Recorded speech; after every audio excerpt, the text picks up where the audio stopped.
Let's bring in Greg Bedard, the great NFL writer with the Boston Globe, and the big story yesterday. I guess Wes Welker leaving the Patriots is not a surprise, but where he ended up was a little bit more of a surprise. And as I said, I got the feeling that Tuesday they had locked up Amendola. They knew exactly what they had, and basically they were going to make Wes Welker the bad guy here. Greg Bedard is here to set me straight on that. So give me what went on here, Greg. Well, a bunch of different things.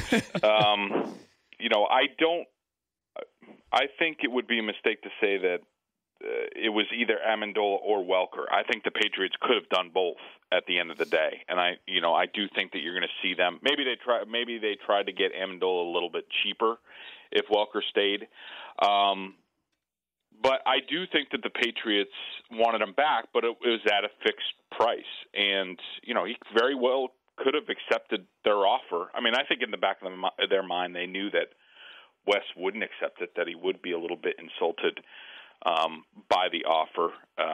But as far as him going to the Broncos, Wes was going to find a contender. There weren't that many out there looking for him as a player. So I think that at the end of the day, it did marry up. I do know that the Broncos initially had no interest in Welker, and this took some selling to get done. But I know that there are people in the Broncos organization who are thrilled. A lot of people, well, especially now after they signed him, but even before, who were very much on board with Wes Welker, saying this is a perfect piece to go with Thomas, to go with Decker, to go with our running game that can really put us over the top.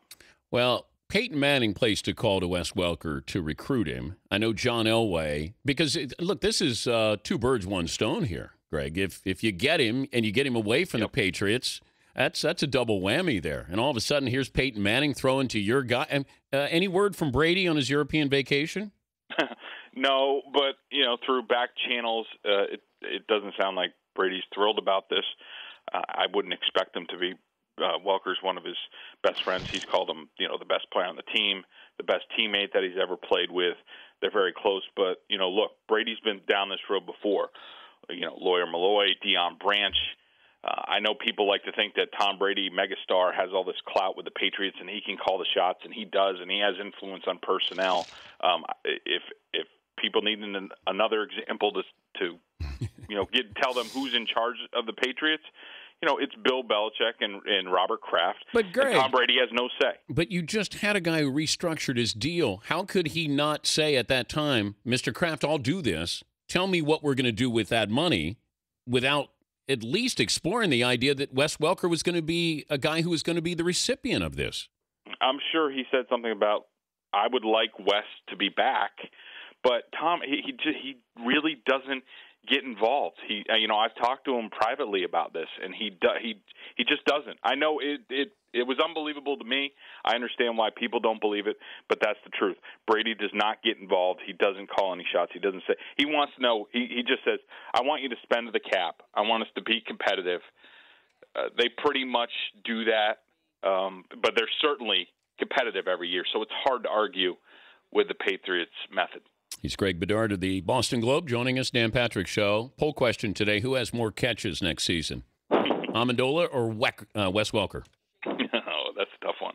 I'm going to go with Welker, just because I'm not sold on Amendola staying healthy. We'll see, but there will certainly be ample opportunities. What I don't want people to make the mistake of saying that this is just an even swap, Danny Amendola for Wes Welker. I don't think that it is. This whole thing has been a little bit difficult for me because I've said since the tail end of last year that I thought that the Patriots needed to let Wes Welker walk for the betterment of the offense. Yet I'm one of the biggest Wes Welker fans on the planet, and I think he's terrific. It's just with this offense, with the two tight ends that they have, you add Welker to that, there are too many guys in the middle of the field.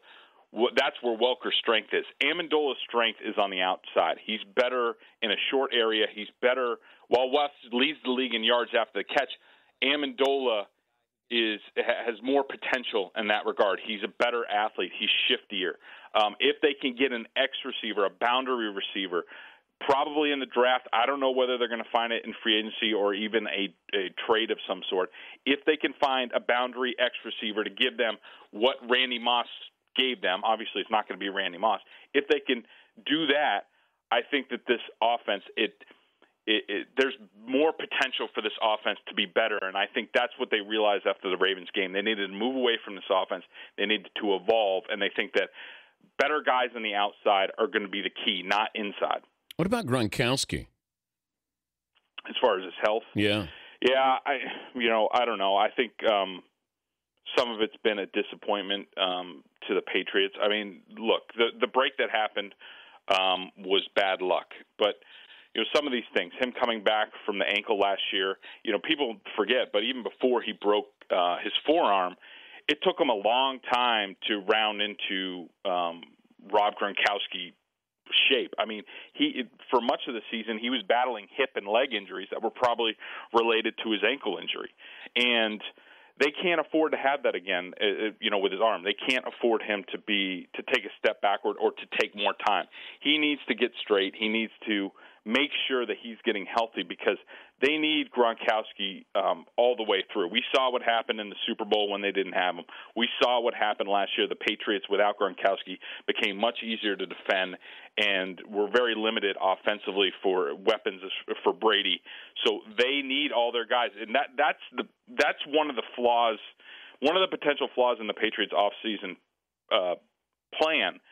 Amendola, Hernandez, Gronkowski, I assume they're going to re-sign Talib at some point in time. These guys have had problems with injuries. So if these guys don't stay healthy, if that core doesn't stay healthy, there's a potential for big problems for this team. That's the one flaw. Good to visit with you, Greg. No, it's been a busy couple of days. Thanks for joining us. No problem. Thanks, Dan. All right, Greg Bedard, Boston Globe NFL writer.